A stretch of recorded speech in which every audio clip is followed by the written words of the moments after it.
তো নমস্কার সবাইকে। তো আমাদের বিয়ের ফার্স্ট কেনাকাটা শুরু হলো।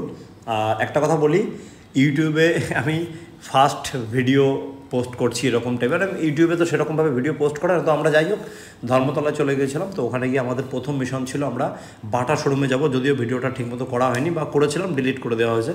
তো সেখানে কেনাকাটা করে আমরা চলে এসেছি মোহিনী মোহন কাঞ্জিলাল এরকম সামথিং কিছু। তো ওখানে চলে এসেছি। এটা হচ্ছে রিমির বিয়ের শাড়ি, এটা বিয়ের দিনও পরবে। অবশ্যই তোমরা কিন্তু কমেন্ট করে জানাবে যে শাড়িটা কেমন লাগছে। আমি যদিও অতটা ঠিক বুঝতে পারছি না, আর ভিডিও করেছিলাম, এবার শাড়িটা ঠিকঠাক পরানো হয়নি। তারপর আরেকটা দিদিভাই এসে একটু ভালো করে পরিয়ে দিয়েছিল। এই যে এই দিদিভাইটা প্রথমে যে দাঁড়িয়ে আছে এনেই সুন্দর করে তারপরে বললো ঠিক আছে আমি একটু পরিয়ে দিচ্ছি। সব থেকে একটা দারুণ কথা, ওখানে গিয়ে দেখি স্টাফগুলো সবাই আমাকে চেনে। তো যাই হোক, ওদের সবাই আমাকে চেনে, যেহেতু সেখানে একটু অ্যাটেনশন বেশি পেয়েছি, ওদের কাছ থেকে হেল্প একটু বেশি পেয়েছি, তো ভালোই লাগলো।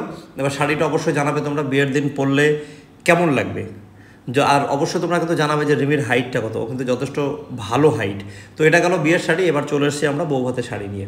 এটা তো আমার খুব ভালো পছন্দ হয়েছে, ফার্স্ট লুকেই আমার পছন্দ হয়েছে এবং আমরা এটাই নিয়েছি। এর কালারটা তোমরা অবশ্যই জানাবে যে কালার কম্বিনেশনটা কেমন হয়েছে। এগুলো মেয়েরা যদিও ভালো বলতে পারবে, আর আমি তো এগুলো বুঝিই না, তবুও আমার চোখে ভালো লেগেছিলো, যার জন্য আমরা এটা নিয়েছি। আর রিমিরও ভীষণ পছন্দ হয়েছে, সঙ্গে রিমির মা বললো না বিষয়টা খুব ভালো হয়েছে।